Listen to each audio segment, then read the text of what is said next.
Welcome to A1 Telugu first news. ముందుగా headlines చూద్దాం. రామమయం విశ్వమని మోదీ వ్యాఖ్యలు దేశవ్యాప్తంగా చర్చ. అయోధ్య కార్యక్రమంలో మోదీ ప్రసంగం భక్తుల్లో ఉత్సాహం. ధర్మధ్వజ ఆవిష్కరణ వేడుకలో ప్రధాని భావోద్వేగ వ్యాఖ్యలు. రామాలయ కార్యక్రమంపై జాతీయ చర్చగా మారిన మోదీ వ్యాఖ్యలు.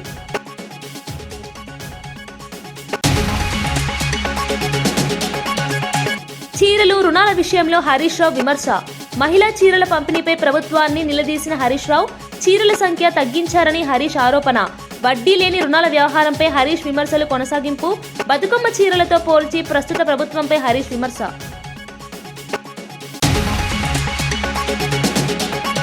టీటీడీ నిధుల డిపాజిట్పై సజ్జల కీలక ఆరోపణలు. 2014 నుండి 2019లో ప్రైవేట్ బ్యాంకులో డిపాజిట్లపై సజ్జల ప్రశ్నలు. టీటీడీ ధర్మ డబ్బు వినియోగంపై పారదర్శకత కోరిన సజ్జల. టీడీపీ హయాంలో బ్యాంకు డిపాజిట్లపై విచారణ కొనసాగుతోందని స్పష్టం.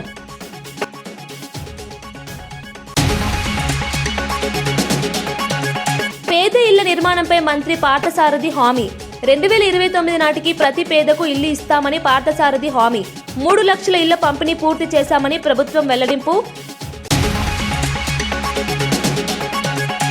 పరకామణి కేసుపై భూమన స్పందన. పరకామణి కేసుతో తనకు సంబంధం లేదని భూమన స్పష్టం. రాజకీయ ఒత్తిడి వల్లే విచారణ జరుగుతోందని భూమన వ్యాఖ్య. టీటీడీ నిర్ణయాలు నిబంధనల ప్రకారమే చేశానని భూమన హామీ. మాజీ ఎంపీ విజయసాయి రెడ్డి తిరిగి రాజకీయాల్లోకి రానున్నారన్న సంకేతాలు స్పష్టంగా కనిపిస్తున్నాయి. ఇటీవల శ్రీకాకుళం రెడ్డి సంక్షేమ సంఘం సమావేశంలో పాల్గొని 2 నిమిషాల హాజరు కాదు, సూటిగా 2.5 కోట్ల భవనం నిర్మాణం ప్రకటించడం, తన రాజకీయ భవిష్యత్తుపై అవసరం వచ్చినప్పుడు రీ ఎంట్రీ ఉంటుందని వెల్లడించడం చర్చనీయాంశమైంది. ప్రస్తుతం ఏ పార్టీలో లేరని, వైసీపీపై పరోక్ష అసంతృప్తి వ్యక్తం చేస్తూనే భవిష్యత్తులో క్రియాశీలక పాత్రను నిరాకరించలేదు. బీజేపీ, టీడీపీ, జనసేన ఆహ్వానాలను తిరస్కరించగా పవన్ కళ్యాణ్తో 20 దశాబ్దాల స్నేహాన్ని గుర్తు చేశారు. వైసీపీ కాలంలో టీటీడీ బోర్డు సభ్యత్వం, రాజ్యసభ సభ్యత్వం, పార్టీ నెంబర్ 2 స్థాయి వంటి బాధ్యతలు నిర్వహించిన వ్యక్తి కావటం వల్ల ఆయన తదుపరి నిర్ణయం ఏది అయినా కీలకమే. కొత్త పార్టీ అవకాశాన్ని కూడా గతంలో ప్రస్తావించడం ఆయన కదలికలపై మరింత దృష్టి ఆకర్షిస్తోంది. చంద్రబాబు నాయుడు గారితో చేతులు కలిపానని, పవన్ కళ్యాణ్ గారితో చేతులు కలిపానని ఒక్కటైతే మాత్రం చెప్తాను. పవన్ కళ్యాణ్ గారు నాకు మిత్రుడు.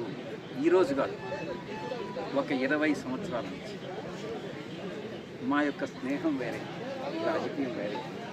నేను ఏ రోజు పవన్ కళ్యాణ్ గారిని ఒక్క మాట అనలేదు, భవిష్యత్తులో అనను కూడా. ఇది నా యొక్క దృఢ సంకల్పం. ఇక రాజకీయ రంగ ప్రవేశం అన్నటువంటిది పరిస్థితులను బట్టి ఏ రకంగా నేను నిష్క్రమించానో అవసరమైతే తిరిగి రాజకీయాల్లోకి రావడానికి కూడా నేను సిద్ధంగా. బీజేపీ నుంచి కానీ, జనసేనలో కానీ, తెలుగుదేశం నుంచి కానీ, వైఎస్ఆర్సీపీ నుంచి కానీ, కాంగ్రెస్ నుంచి కానీ, కమ్యూనిస్టుల నుంచి కానీ నాకు ఎటువంటి ఆహ్వానం. హైదరాబాద్ సనత్ నగర్ లోని ఈఎస్ఐ ఆసుపత్రిలో ఎమర్జెన్సీ వార్డు పునర్నిర్మాణ పనులు జరుగుతుండగా ప్రమాదం సంభవించి అక్కడ గందరగోళం నెలకొంది. నిర్మాణ పనుల్లో నిర్లక్ష్యం, భద్రతా ప్రమాణాల లోపం కారణమయ్యే అవకాశంపై అనుమానాలు వ్యక్తమవుతున్నాయి. ప్రభుత్వ ఆసుపత్రి కావడంతో రోగులు, సిబ్బంది, కూలీల భద్రతపై బాధ్యత మరింత పెరుగుతుంది. పునర్నిర్మాణం జరుగుతున్న విభాగం అత్యవసర సేవలను అందించే ప్రాంతం కావడంతో ప్రమాదం చిన్నదైనా పెద్ద సమస్యలు తలెత్తే అవకాశం ఉంది. ఘటన అనంతరం అధికారులు పరిశీలన జరిపి బాధ్యులపై చర్యలు తీసుకునే దిశగా అడుగులు వేస్తున్నారు. ఇలాంటి కీలక నిర్మాణాల్లో ప్రమాణాలు పాటించకపోవడం వల్ల భవిష్యత్తులో ప్రమాదాలు మరింత పెరిగే ప్రమాదం ఉందని నిపుణులు హెచ్చరిస్తున్నారు. लेकिन हमें कुछ यश नहीं आया उसमें, तो एक पेशेंट की डेथ हुई है. बाकी उसके साथ और 2 पेशेंट काफ़ी क्रिटिकल है. तो हम कोशिश कर रहे हैं, ऑपरेशन वगैरह शुरू हो जाएंगे immediately. CT scan, ultrasound, X-rays, बाकी सब ट्रीटमेंट उनको खून चढ़ाया गया है. जितना मैक्सिमम पॉसिबल है ट्रीटमेंट हमने यहाँ पे करने की कोशिश कर रहे हैं. और 2 के अभी तक स्टेबल है. फ्रैक्चर्स मल्टीपल फ्रैक्चर्स है उनमें. హిందూ పోలీసులపై మాత్రమే నియమాలు కఠినంగా అమలు చేయబడి ఇతర మతాలకు మాత్రం సడలింపులు ఇస్తున్నారని ఎమ్మెల్యే రాజాసింగ్ ఘాటు ప్రశ్నలతో ప్రభుత్వాన్ని నిలదీశారు. అయ్యప్ప దీక్షలో ఉన్నప్పుడు పోలీస్ సిబ్బంది సెలవు తీసుకుని మాత్రమే మాల వేసుకోవాలని నిబంధనలు పెట్టడం ఆచారాలకు విరుద్ధమని ఆయన అన్నారు. ముస్లిం పోలీసులకు ఇలాంటి పరిమితులు లేకపోవడం ద్వంద్వ వైఖరికి నిదర్శనమని వ్యాఖ్యానించారు. హిందూ పోలీసులపై ఇలాంటి అదనపు నిబంధనలు మత స్వేచ్ఛను లంఘిస్తున్నాయని, ఇది సమానత్వానికి విరుద్ధమని రాజాసింగ్ తీవ్రంగా విమర్శించారు. దేవోత్థానాలపై ప్రశ్న లేవలెత్తేందుకు గతంలో తనపై కేసులు పెట్టారని గుర్తు చేసుకుంటూ ఇప్పుడు కూడా హిందూ భావాల పరిరక్షణ కోసం పోరాడుతానని చెప్పారు. ప్రభుత్వ విధానాలు పక్షపాతం చూపుతున్నాయో లేదో ప్రజాస్వామ్యంలో దానిపై ఓపెన్ డిబేట్ అవసరం ఉందని ఆయన వ్యాఖ్యలు మరింత చర్చనీయాంశమయ్యాయి. ఒకవేళ జాబ్ లో ఉండి ఆయన అయ్యప్ప మాల వేసుకొని ఒకవేళ డ్యూటీకి వస్తే మేమైతే మెమోలు ఇస్తాము, కావాలంటే సస్పెండ్ కూడా చేస్తామని ఆ విధంగా ఒక ఆదేశం అయితే జారీ అయినది. ఇది ఇప్పుడు కాదు, కంటిన్యూగా ఎవ్రీ సంవత్సరం అంటే అయ్యప్ప దీక్షా సమయంలో అంటే డిసెంబర్, నవంబర్, జనవరిలోనే ఇట్లాంటి ఆదేశాలు జారీ అవుతుంది. చాలా మంచిదే, ఒక రూల్ ఫాలో చేస్తే చాలా మంచిదే కదా. కానీ ఈ రూలు హిందువులకే పరిమితి అవుతుందా? నేను పోలీస్ అధికారులకి అడుగుతున్నా, మా రేవంత్ రెడ్డి గారికి అడుగుతున్నా, హిందువులకేనా ఈ రూలు? ముస్లింలకి ఇట్లాంటి రూలు ఉండవా? రంజాన్ సమయంలో చాలా మంది ఇన్స్పెక్టర్ కానీ, ఏసీపీ కానీ, కానిస్టేబుల్ కానీ, ఎస్ఐలు కానీ చాలా మంది రోజులు పెట్టుకుంటారు. మళ్ళీ వాళ్ళకి ఫుల్ ఫ్రీడమ్ ఇస్తారు కదా. ఆయన ఏ టైం అయినా డ్యూటీ రావచ్చు, ఏ టైం అయినా మస్జిద్కి పోవచ్చు, నమాజ్ చదవనికి పోవచ్చు, ఇంటికి వెళ్ళిపోవచ్చు, రోజా ఇడవనికి వెళ్ళిపోవచ్చు, ఆయన ఎప్పుడైనా ఏదైనా చేయొచ్చు. ఆయన వాళ్ళకి ఇట్లాంటి రూల్స్ రెగ్యులేషన్ ఎందుకు పెట్టారు? ఇట్లాంటి ఆదేశం రంజాన్ సమయంలో ఎందుకు బయటికి రాదు నేను అడుగుతున్నా. అంటే హిందూ ఫెస్టివల్ ఉంటే, హిందూ పండగలు వస్తే, అయ్యప్ప స్వామి దీక్షా సమయం వస్తేనే ఇట్లాంటి రూల్స్ యాద్ వస్తుందా నేను అడుగుతున్నా. మా రేవంత్ రెడ్డి గారికి నా ఒక్కటే ఒక నివేదిక, రూల్ ముస్లిమ్స్ గాని, హిందువులు గాని, సిక్కు గాని, ఇసాయిలు గాని ఒకటి సమానం ఉండాలి. అంటే హిందూ ముస్లిమ్స్ రెండు కళ్ళులాగా ముఖ్యమంత్రి గారు మీకు ఉండాలి. రూల్ హిందువులకి ఏ విధంగా మీరు పెడుతున్నారు, వచ్చే సమయంలో రంజాన్ సమయంలో కూడా ముస్లిమ్స్ కూడా అట్లనే ఒక రూల్ పెడితే చాలా బాగుంటది. లేకపోతే హిందువులో ఏం మెసేజ్ పోస్తుంది? కాంగ్రెస్ అంటే ముస్లిమ్స్ పార్టీ, ఆల్రెడీ మీరే అన్నారు. కాంగ్రెస్ అంటే ముస్లిమ్స్ పార్టీ, హిందూ పార్టీ కాదు. దానికి మీరు ప్రూవ్ చేస్తున్నారని నేను అనుకుంటున్నా.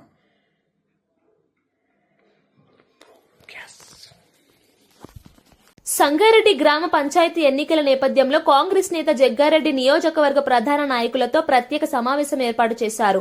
సంగారెడ్డి నియోజకవర్గంలోని 84 గ్రామాల్లో కాంగ్రెస్ సర్పంచ్ అభ్యర్థులను గెలిపించే బాధ్యత అందరికీ ఉందని ఆయన స్పష్టం చేశారు. సీఎం రేవంత్ రెడ్డిని గ్రామాలకు తీసుకెళ్లి నిధులు మంజూరు చేయించే బాధ్యతను కూడా తానే తీసుకుంటానని జగ్గారెడ్డి చెప్పారు.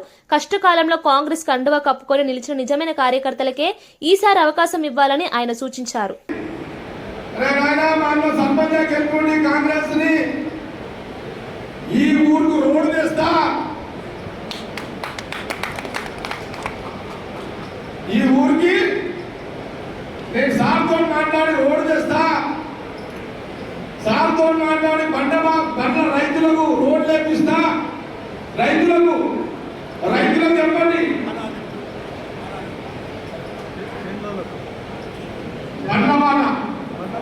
బండ్లవాడ అంటే రైతులు పంట పండించిన రైతు పంటని మార్కెట్ పట్టణానికి తీసుకుపోవడానికి ఎంత రోడ్డు కావాలో మీరు అన్నది మీ గ్రామంలో చెప్పండి.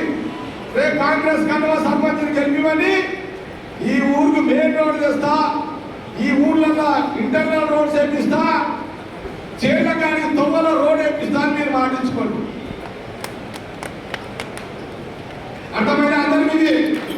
రామగుండం నియోజకవర్గంలో దారి, మైసమ్మ, పోచమ్మ వంటి సంప్రదాయ దేవాలయాలను తొలగించారని ఆరోపిస్తూ మాజీ ఎమ్మెల్యే కోరుకంటి చందర్ తీవ్ర నిరసన వ్యక్తం చేశారు. గోదావరికని ప్రాంతంలో 46 ఆలయాలను కూల్చివేయడం హిందువుల మనోభావాలను దెబ్బతీసే చర్య అని ఆయన విమర్శించారు. ఈ కూల్చివేతలు ఎమ్మెల్యే రాజ్ ఠాకూర్ ఆదేశాలపై జరిగాయని, దీనిపై ప్రభుత్వం మౌనం ఎందుకు వహిస్తోందని ప్రశ్నించారు. శాంతియుత నిరసన తెలిపిన బీఆర్ఎస్ కార్యకర్తలపై పోలీసులు లాఠీచార్జ్ చేయడం హక్కుల ఉల్లంఘన అని అన్నారు. పూర్వ వైభవం పేరిట చిన్న వ్యాపారులను బలవంతంగా రోడ్డున పడేయడం, సింగరేణి నిధులతో నిర్మించబోయే షాపింగ్ కాంప్లెక్స్ లో వారికి స్థలం ఇవ్వకపోవడం అన్యాయమని చెప్పారు.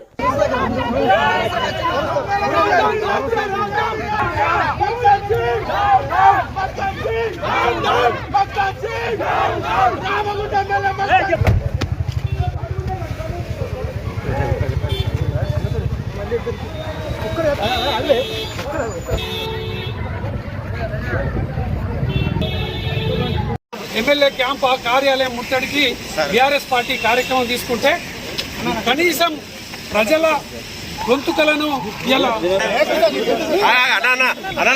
సముదాయాన్ని సింగరేణి కట్టేటువంటి చిరు వ్యాపారస్తులకు అప్పగించాలి.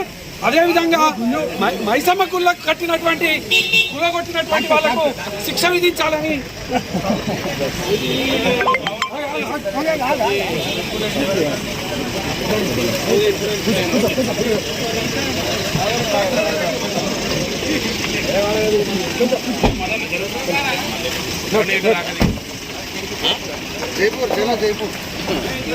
అయోధ్య ధర్మధ్వజ ఆవిష్కరణ సందర్భంగా ప్రధాని నరేంద్ర మోదీ చేసిన వ్యాఖ్యలు దేశవ్యాప్తంగా రామభక్తుల ఉత్సాహాన్ని నింపాయి. సంపూర్ణ విశ్వం రామమయం అయింది, రామభక్తుల సంకల్పం నేటితో సాక్షాత్కరించింది అని ఆయన అన్నారు. ఈ ఆధ్యాత్మిక వేడుక మరో 500 సంవత్సరాల పాటు రామభక్తి వైభవాన్ని ప్రతిబింబిస్తుందని చెప్పారు. ధర్మధ్వజం కేవలం జెండా కాదని భారతీయ సంస్కృతి పునర్నిర్వాకాశానికి, ఆధ్యాత్మిక చైతన్యానికి ప్రతీకాన్ని వివరించారు. రామాలయ నిర్మాణం భారతీయుల ఏకతను ప్రపంచానికి చూపిన గొప్ప ఘట్టమని పేర్కొన్నారు. దేశమంతా ఒకే భక్తిభావంతో కలిసిన రోజుగా ఈ వేడుక చరిత్రలో నిలుస్తుందని మోదీ అభిప్రాయపడ్డారు. రామతత్వం దార్శనికతగా, సంస్కృతిగా, జీవన విలువగా భారత్ను ముందుకు నడిపిస్తుందని చెప్పారు. असीम कृतज्ञता है, अपार अलौकिक आनंद है। सदियों के घाव भर रहे हैं, सदियों की वेदना आज विराम पा रही है, सदियों का संकल्प आज सिद्धि को प्राप्त हो रहा है। आज उस यज्ञ की पूर्णाहुति है जिसकी अग्नि 500 वर्ष तक प्रज्वलित रही। जो यज्ञ एक पल भी आस्था से डिगा नहीं, एक पल भी विश्वास से टूटा नहीं। आज भगवान श्री राम के गर्भगृह की अनंत ऊर्जा, श्री राम परिवार का दिव्य प्रताप इस धर्म ध्वजा के रूप में इस दिव्यतम भव्यतम मंदिर में प्रतिष्ठापित हुआ है। और साथियों, ये धर्म ध्वजा केवल एक ध्वजा नहीं, ये भारतीय सभ्यता के पुनर्जागरण का ध्वज है। इस पर रचित सूर्यवंश की ख्याति, वर्णित होम शब्द और अंकित कोविदार वृक्ष राम राज्य की कीर्ति को प्रतिरूपित करता है। ये ध्वज संकल्प है, ये ध्वज सफलता है, ये ध्वज संघर्ष से सृजन की गाथा है, ये ध्वज सदियों से चले आ रहे स्वप्नों का साकार स्वरूप है। ये ध्वज संतों की साधना और समाज की सहभागिता की సార్థక పరిణితి. సిద్దిపేటలో వడ్డీ లేని రుణాల పంపిణీ కార్యక్రమంలో పాల్గొన్న హరీష్ రావు మహిళలకు చీరల పంపిణీపై కాంగ్రెస్ ప్రభుత్వాన్ని తీవ్రంగా నిలదీశారు. బతుకమ్మ సమయంలో కేసీఆర్ ప్రభుత్వం 1,30,000 మహిళలకు చీరలు అందించగా ప్రస్తుత ప్రభుత్వం ఎస్హెచ్జీ గ్రూపుల్లోని 40 లక్షల మందికి మాత్రమే ఇవ్వడం వివక్ష అని అన్నారు. సిద్దిపేట జిల్లాలో 3.83 లక్షల మహిళల్లో కేవలం 1.99 లక్షల మందికి మాత్రమే చీరలు ఇవ్వడం అన్యాయమన్నారు. 2 చీరలు ఇస్తామని చెప్పి 1 మాత్రమే ఇవ్వడం మోసమని వ్యాఖ్యానించారు. పట్టణాల్లో ఎన్నికలు లేనివక్కడ వడ్డీ లేని రుణాలు ఇవ్వకపోవడం రాజకీయ ప్రయోజనాలకే సూచిక అని విమర్శించారు. మహాలక్ష్మి పథకం కింద మహిళలకు నెలకు 2,500 ఇవ్వాలన్న హామీ నెరవేరలేదని గుర్తు చేశారు. వాస్తవానికి కేసీఆర్ గారు ఉన్నప్పుడు పండుగకు బతుకమ్మకు చీరలు వచ్చినాయి. 2 పండుగలు పోయినాయి, వచ్చింది ఒకటే చీర కాదా. 2 పండుగలకు రావాల్సింది ఒకటే వచ్చింది. పోనీ కేసీఆర్ గారు ఉన్నప్పుడేమో 18 ఏళ్ళు నిండిన అమ్మాయి నుంచి అత్తకు వచ్చింది, తల్లికి వచ్చింది, కోడలికి వచ్చింది. కానీ ఇప్పుడేమంటున్నారు, ఓన్లీ ఎస్హెచ్సి గ్రూప్ లో ఉన్న వాళ్ళకు మాత్రమే ఇచ్చారు. మన తెలంగాణ రాష్ట్రంలో అప్పుడు కేసీఆర్ గారు ఉన్నప్పుడు బతుకమ్మ దసరా పండుగ అప్పుడు 1,30,00,000 మందికి చీరలు వచ్చేది. ఇప్పుడు ఎస్హెచ్సి గ్రూప్ లలో ఎందరు ఉన్నారు? 46 లక్షల మంది మాత్రమే ఉన్నారు. అంటే సగం కూడా వస్తలేదు. అంతే కదా. మీ ఇంట్లో ఇప్పుడు అత్త గ్రూప్ లో లేదని అత్తకు వస్తలేదు, బిడ్డ గ్రూప్ లో లేదంటే బిడ్డకు వస్తలేదు. ఆనాడు 1,30,00,000 మందికి ఇస్తే ఇవాళ కేవలం 46 లక్షల మందికి మాత్రమే ఇస్తూ ఉన్నారు. పోనీ అవి 2 పండుగలు అన్న 2 ఇచ్చిండ్రా అంటే ఒకటే ఇచ్చారు. అది కూడా ఒకటే కలర్. మళ్ళా ఇవన్నీ కూడా ఇబ్బందులు ఉన్నాయి. మన సిద్దిపేట జిల్లా చూసుకుంటే, మన సిద్దిపేట జిల్లాలో 3,83,000 మంది ఆడపిల్లలు ఉన్నారు. 18 ఏళ్ళు దాటిన వాళ్ళు 3,83,000 మంది ఉంటే ఇస్తున్నది ఎంతమందికి? 1,99,000 మందికి ఇస్తున్నారు. అంటే సగం మందికి వస్తున్నాయి, సగం మందికి వస్తాయి. నిజంగా ఇచ్చేది ఉంటే 2 పండుగలు 2 బతుకమ్మలు ఇచ్చినా బాగుంది, లేదు అందరికి ఇచ్చినా బాగుంది. అది కొందరికే ఇచ్చుడు, ఒక ఏడాది ఇచ్చి ఒక ఏడాది అయిపోతుంది కదా. దానికి నాకు బుద్ధి ఉంది అంటుండు తిన్నప్పుడు కల్లా. ఇంకా దాన్ని ఏమంటుండు, సారే వ్యక్తి అంటుండు, చీరిచ్చి సారే వ్యక్తి అంటుండు. అయ్యా రేవంత్ రెడ్డి గారు సారే వ్యక్తుడు అంటే నువ్వు ఇస్తానన్న మహాలక్ష్మి నెలకు 2,500 ఇస్తా అన్నారు. మనకు 2 ఏళ్ళు అయింది. 2 ఏళ్ళు అంటే ఎంత అవుతుంది? 60,000 రూపాయలు. నిజంగా చీరతోని నువ్వు ఇస్తానన్న 60,000 కూడా ఇస్తే అప్పుడు సారా పెట్టినా 60,000 ఇచ్చినాక సారా పెట్టినట్టు అయితే తప్ప, నువ్వు సగం మంది ఆడోళ్ళకి ఇచ్చి 2 ఏళ్ళది ఒకటే ఇచ్చి ఆ ఒక్క చీరకు సారీ పెట్టినా అంటే ఇది ఎవరి చెవులో పువ్వు పెట్టుకుంటూ అర్థం చేసుకోవాల్సిన అవసరం ఉంది. ఎమ్మెల్యే ప్రభుత్వ విప్ ఆది శ్రీనివాస్ గత బీఆర్ఎస్ ప్రభుత్వ హయాంలో చేపట్టిన ఇండ్ల నిర్మాణ నాణ్యతపై తీవ్ర విమర్శలు చేశారు. ప్రభుత్వమే నిర్మిస్తున్న ఇల్లు సగం వరకు నిర్మించేసి వదిలివేయడం ఆ సమయంలో ఉన్న నిర్లక్ష్యానికి నిదర్శనమని అన్నారు. ఆ ఇళ్ల పరిస్థితిని పరిశీలించడానికి తాను వెళ్లినప్పుడు ఒక నిర్మాణం కూలిపోవడం భద్రతా ప్రమాణాలు ఎక్కడా పాటించలేదని నిరూపించిందని చెప్పారు. పేదల కోసం నిర్మించిన ఇల్లు ఇంత నాసిరకంగా ఉండడం చాలా బాధాకరమని, కొత్త ప్రభుత్వం వచ్చే వరకు ప్రజలు ప్రమాదంలో ఎలా జీవించారో అర్థం చేసుకోవడం కష్టమని తెలిపారు. ఇప్పుడు ప్రభుత్వం ఆ ఇళ్లను పునర్నిర్మాణం చేసి లబ్ధిదారులకు సురక్షితంగా అప్పగించేందుకు చర్యలు తీసుకుంటోందని చెప్పారు. గత ప్రభుత్వ నిర్లక్ష్యం అవ్యవస్థ పేదలపై ఏ విధంగా ప్రభావం చూపిందో ఈ సంఘటనతో బయటపడింది అని ఆది శ్రీనివాస్ వ్యాఖ్యానించారు. ఈ రోజు ఇందిరమ్మ రాజ్యం వచ్చిన తర్వాత డబుల్ బెడ్రూమ్ అందుబాటులోకి తీసుకుని రావాలని తిరిగి ప్రభుత్వం ద్వారా అట్టి దానికి టెండర్లు వేసి పనుల నిర్మాణం వేగవంతం చేసి ఆ డబుల్ బెడ్రూమ్లను ఈ ఇందిరమ్మ రాజ్యంలో లబ్ధిదారులకు అందజేయాలని చెప్పే లక్ష్యంలో జిల్లా కలెక్టర్ గరిమా అగర్వాల్తో పాటు అధికారులు, ఆర్డినరీ అధికారులు, మున్సిపల్ అధికారులు అందరూ కూడా పరిశీలించడానికి వెళ్ళినాం. ఆనాడు మేము ఏదైతే నాణ్యత లేని కట్టడాలు కడుతున్నాం చెప్పడం అనే ఆరోపణ చేసిన దాని నిదర్శనం ఈరోజు మేము పోయి నిలబడి చూస్తున్నా గానీ కుంగింది, కూలిపోయింది. మీరు చూశారు అక్కడ కాళేశ్వరము అట్టడు కుంగిపోయింది, అన్నారము సుందిల దగ్గర బుంగలు పట్టి సీప చేసింది.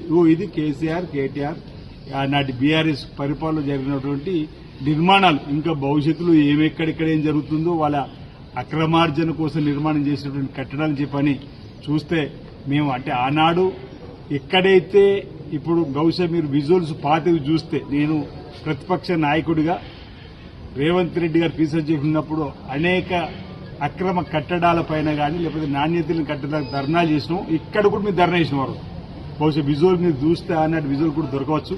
ఎక్కడైతే మేము నిలబడ్డ దగ్గర కుంగిపోయిందో అక్కడ కూడా మేము గతంలో ఇది నాణ్యతలను కట్టడం చెప్పినట్టు సందర్భం. ఈరోజు నాణ్యత లేని కట్టడానికి నిదర్శనం ఆనాటి నాయకులు కేవలం అక్రమార్జనకే తెరలేపిండ్రు, ఆనాడు కట్టడం వల్ల చెప్పడానికి నిదర్శనం. అయినా ఎవరికి ఏం జరగలేదు. మేము మళ్లీ చక్కటి కట్టడాలు నిర్మాణం చేసి లబ్ధిదారులకు అందజేసే కార్యక్రమం చేస్తాం. ప్రజలందరూ కూడా గమనించాలి. ఆ 10 సంవత్సరాలు దోచుకొని దాచుకుని చెప్పడానికి నిదర్శనంగా ఈరోజు ఇలాంటి కట్టడాలు కనిపిస్తా ఉన్నాయి. ఈరోజు మేము అనడం కాదు, స్వయంగా సొంత చెల్లి కవితనే అన్నది. హరీష్ రావు ఇంట్లోనో సంతోషరావు ఇంట్లోనో బంగారమయమైతే తెలంగాణతో బంగారమయం కాదు. అవినీతి అక్రమాలు జరిగింది. నిన్న వరంగల్ వచ్చినప్పుడు ఒక ఆరోపణ చేసింది, మెదక్ వచ్చినప్పుడు ఒక ఆరోపణ చేస్తుంది. అంటే సొంత ఇంటి నుంచి కూడా నిరసన వస్తున్న సందర్భంలో ఈరోజు స్వయంగా కూడా వాళ్ళ హయాంలో నిర్మాణం జరిగిన డబుల్ బెడ్రూమ్ ఇల్లు కుంగిపోయింది, కూలిపోయింది స్వయంగా చూశారు. ఇది వారి హయాంలో అవినీతి అక్రమాలకు నాణ్యత లేని కట్టడాల నిర్మాణానికి పరాకాష్ఠగా మనం స్వయంగా చూడవచ్చు అని చెప్పి సందర్భంగా తెలియస్తా ఉన్నాం. టీటీడీ నిధుల దుర్వినియోగంపై మాజీ మంత్రి సజ్జల రామకృష్ణారెడ్డి ఘాటు వ్యాఖ్యలు చేశారు. 2014 నుండి 2019 టీడీపీ హయాంలో 1300 కోట్లను నిబంధనలకు వ్యతిరేకంగా ప్రైవేట్ బ్యాంకులో డిపాజిట్ చేశారని ఆరోపించారు. టీటీడీ నిధుల్లో 10% కంటే ఎక్కువ మొత్తాన్ని ప్రైవేట్ బ్యాంకులో పెట్టకూడదన్న నియమాన్ని స్పష్టంగా ఉల్లంఘించారని చెప్పారు. ఈ విషయంలో టీడీపీ ప్రభుత్వం సాకులు చూపుతూ కాలక్షేపం చేసిందని, అయితే వైఎస్ఆర్సీపీ ప్రభుత్వం అధికారంలో ఉన్నప్పుడు విచారణలను రాజకీయ ప్రతీకారంగా చేయలేదని అన్నారు. ఇప్పుడు జరుగుతున్న విచారణలు టీడీపీ చేస్తున్న అక్రమాలపై ఆధారపడి ఉన్నాయని, వైఎస్ఆర్సీపీ టార్గెట్ కోసం ప్రారంభించలేదని స్పష్టం చేశారు. 300 కోట్లు ఎస్ బ్యాంక్ అనే దాంట్లో చేశారు. సుబ్బారెడ్డి గారు చైర్మన్ అయినాక ఇదేంటిది నేషనలైజ్డ్ బ్యాంక్స్లో ఉండాలి కదా ఆయన మొత్తం తీసి నేషనలైజ్డ్ బ్యాంకు మార్చారు. నెలకు అది క్రైసిస్లో పడిపోయింది ఎస్ బ్యాంకు. దాని మీద ఇన్వెస్టిగేషన్లో జరిగి మళ్ళీ ఇప్పుడు కోరుకుందో ఏదో అయినట్టుంది, కానీ అప్పుడైతే క్రైసిస్ వచ్చినట్టుంది ప్రైవేట్ బ్యాంకు. మరి నీ నిబంధనలు నువ్వు ఉల్లంఘించినావు. మరి చంద్రబాబు నాయుడు గవర్నమెంట్ చంద్రబాబు నాయుడు చేశాడు అది లేదు. నువ్వు ఆ రోజు వాళ్ళ హయాం టీటీడీ హయాంలో ఆ బోర్డు చేసిన తప్పు క్లియర్గా అక్కడ కనపడుతుంది. కరప్షన్కు స్కోప్ ఉన్నట్టు క్లియర్గా కనపడుతుంది. 1300 కోట్లు డిపాజిట్ చేసి నువ్వు ఒక బ్యాంకు ప్రైవేట్ బ్యాంకు నిబంధనలకు విరుద్ధంగా చేశావు. చేసినందుకు బదులు ఎంత తీసుకున్నావో తెలియదు.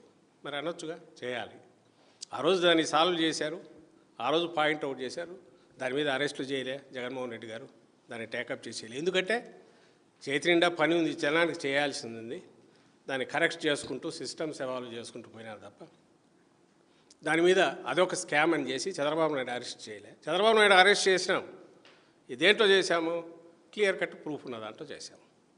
ఏది ఆ స్కిల్ డెవలప్మెంట్ దీంట్లో ఏదైతే చేశామో దానికి ఏదైతే వాళ్ళకున్న ఒప్పందం ప్రకారం క్యాబినెట్ అప్రూవ్ చేసిన దానికి డీవియేట్ చేస్తూ కార్పొరేషను, స్కిల్ డెవలప్మెంట్ కార్పొరేషను నేరుగా ముందే పేమెంట్ పంపడం, అది కూడా షెల్ కంపెనీస్ నుంచి ఎండ్ పార్టీస్కి వెళ్ళిపోయినట్టు ప్రూఫ్తో సెంట్రల్ గవర్నమెంట్ జీఎస్టీ రిలేటెడ్ వాళ్ళ దాంట్లో బయటపడడం. There is a clear cut proof, basis ఉంది ప్రైమా ఫేస్. పేదలందరికీ గృహ నిర్మాణం కల్పించడమే కూటమి ప్రభుత్వ ప్రధాన లక్ష్యమని మంత్రి పార్థసారథి తెలిపారు. కూటమి ప్రభుత్వం ఏర్పడిన వెంటనే గృహ నిర్మాణం రంగంలో వేగంగా చర్యలు తీసుకుని ఇప్పటికే 3 లక్షల ఇళ్లను పూర్తి చేసి లబ్ధిదారులకు తాళాలు అందించామని చెప్పారు. 2029 నాటికి రాష్ట్రంలోని ప్రతి పేద కుటుంబానికి సొంత ఇల్లు కల్పించే దిశగా భారీ కార్యక్రమం రూపొందించామని తెలిపారు. మౌలిక వసతులు, నాణ్యతా ప్రమాణాలు, పారదర్శక కేటాయింపులపై ప్రభుత్వం ప్రత్యేక శ్రద్ధ పెట్టిందని చెప్పారు. డబ్బుల కొరత, గత ప్రభుత్వంలో నిలిచిపోయిన పనులను పునః ప్రారంభించడం వంటి అడ్డంకులను అధిగమించేందుకు సమగ్ర ప్రణాళిక రూపొందించినట్లు చెప్పారు. రూపాయి కట్టుకుంటున్నారనే ఆలోచన కూడా ఆనాటి ముఖ్యమంత్రి గారికి రాలేదా అని చెప్పేసి నేను ప్రశ్నిస్తా ఉన్నాను. నేను నిర్దాక్షిణ్యంగా 921 కోట్లని ఎగ్గొడతమే కాకుండా 4.7 లక్షల ఇల్లు, వివిధ దశల్లో ఉన్న ఇళ్ళని రద్దు చేశారు. ఈరోజు ముఖ్యమంత్రి గారు 3 లక్షల ఇల్లు పూర్తి చేశాం. ఆయన 2029 కల్లా హౌస్ ఫర్ ఆల్ అనే కార్యక్రమంతో ముందుకెళ్తున్నామని చెప్పేసి నేను మనవి చేస్తాను. మరో 5 లక్షల ఇల్లు ఉగాది కల్లా కంప్లీట్ చేయాలని చెప్పేసి మాకు ఆదేశాలు ఇవ్వడం జరిగిందని చెప్పేసి మనవి చేస్తాను. రాక్రీట్ నిర్మాణ సంస్థ ఏదైతే ఉందో వాళ్ళు చాలా ఈ స్కీమ్కి తీరని అన్యాయం చేశారని చెప్పేసి కూడా సందర్భంగా తెలియజేస్తాను. అంటే 50,402 టేకప్ చేశారు. దాంట్లో 47,850 రూపాయలు 850 ఇళ్ళు మాత్రమే స్టార్ట్ చేశారు, కొంత ఎక్కడ కంప్లీట్ చేయాలి.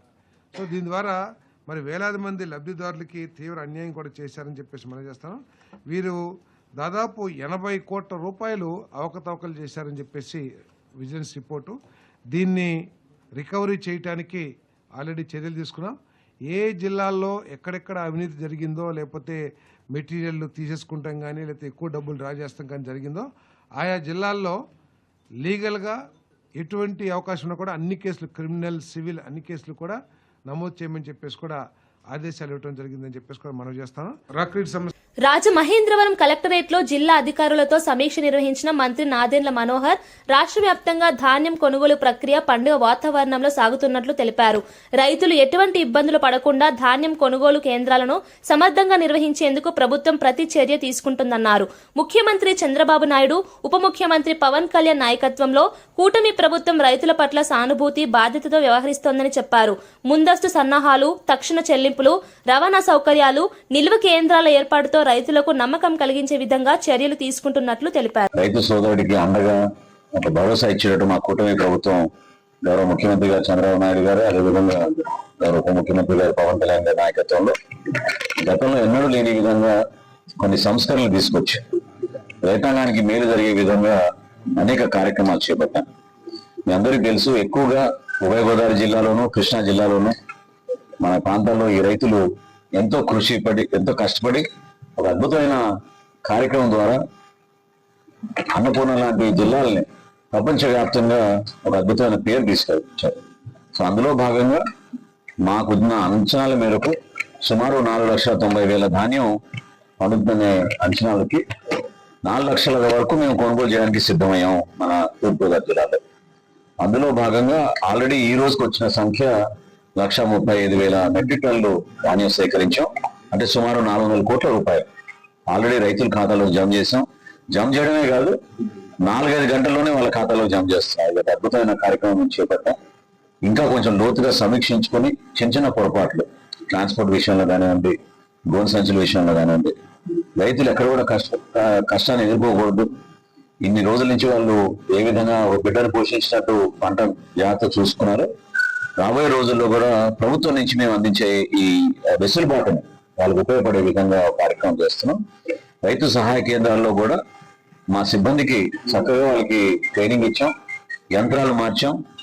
ఎక్కడ కూడా తేమ శాతంలో పొరపాటు లేకుండా ఒక నమ్మకంతో టీటీడీ పరకామణి చోరీ కేసులో సిఐడి విచారణకు హాజరైన మాజీ చైర్మన్ భూమన కరుణాకర్ రెడ్డి ఈ కేసుతో తనకు ఎలాంటి సంబంధం లేదని స్పష్టం చేశారు.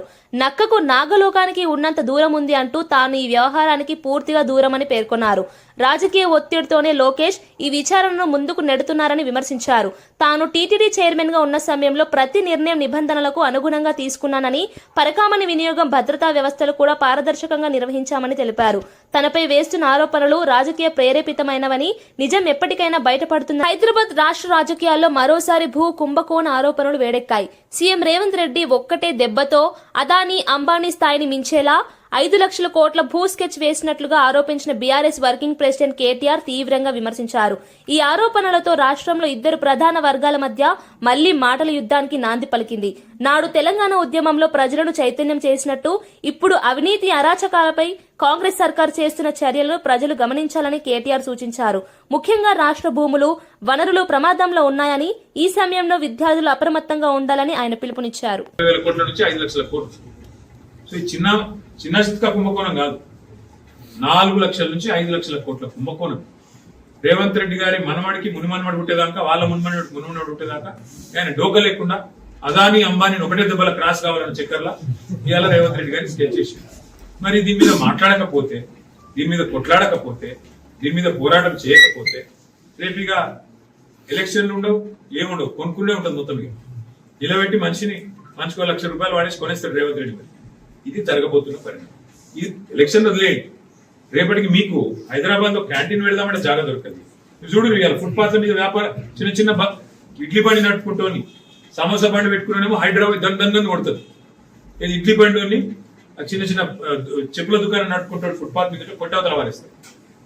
కానీ వీళ్ళేం చేస్తున్నారు, ఇక్కడ 9,300 ఎకరాలు. వార్తలు ముగించే ముందు ముఖ్యాంశాలు మరోసారి. రామమయం విశ్వమని మోదీ వ్యాఖ్యలు దేశవ్యాప్తంగా చర్చ. అయోధ్య కార్యక్రమంలో మోదీ ప్రసంగం భక్తుల్లో ఉత్సాహం. ధర్మధ్వజ ఆవిష్కరణ వేడుకలో ప్రధాని భావోద్వేగ వ్యాఖ్యలు. రామాలయ కార్యక్రమంపై జాతీయ చర్చగా మారిన మోదీ వ్యాఖ్యలు.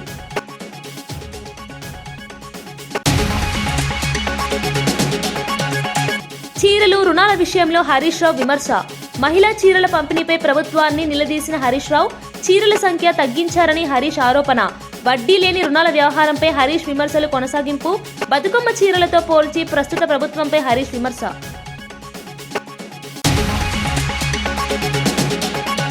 టీటీడీ నిధుల డిపాజిట్పై సజ్జల కీలక ఆరోపణలు. 2014 నుండి 2019లో ప్రైవేట్ బ్యాంకులో డిపాజిట్లపై సజ్జల ప్రశ్నలు. టీటీడీ ధర్మ డబ్బు వినియోగంపై పారదర్శకత కోరిన సజ్జల. టీడీపీ హయాంలో బ్యాంకు డిపాజిట్లపై విచారణ కొనసాగుతోందని స్పష్టం.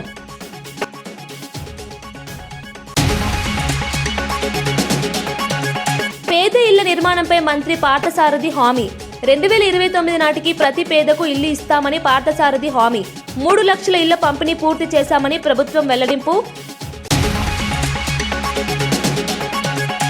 పరకామణి కేసుపై భూమన స్పందన. పరకామణి కేసుతో తనకు సంబంధం లేదని భూమన స్పష్టం. రాజకీయ ఒత్తిడి వల్లే విచారణ జరుగుతోందని భూమన వ్యాఖ్య. టీటీడీ నిర్ణయాలు నిబంధనల ప్రకారమే చేశానని భూమన హామీ. ఇవి ఈనాటి వార్తా విశేషాలు. మరో బులెటిన్లో మళ్ళీ కలుద్దాం. నమస్కారం.